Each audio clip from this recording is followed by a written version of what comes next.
முதலாவது உன் பாத்திரத்தின் உள்புறத்தை சுத்தமாக்கு. మొదటిగా నీ పాత్ర యొక్క లోపలి భాగమును శుద్ధీకరించుము.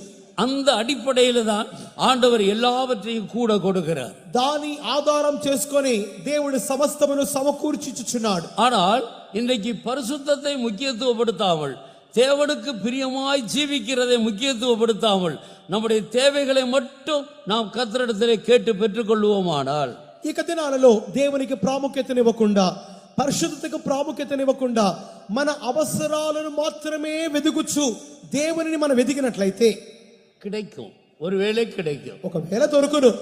ஆனால் 1 கொரிந்தியர் 15ஆம் அதிகாரம் 19வது வசனத்தை நான் வாசிக்கும் பொழுது, 1 కొరింథీయులు 15:19 నందు, இம்மைக்காக மாத்திரம் நீங்கள் கிறிஸ்துவின் மேல் நம்பிக்கையுள்ளவர்களாக இருந்தால், ఈ జీవిత కాలం మట్టుకే మనం క్రీస్తు యందు నిరీక్షించు వారమైతే, உன்னுடைய முடிவு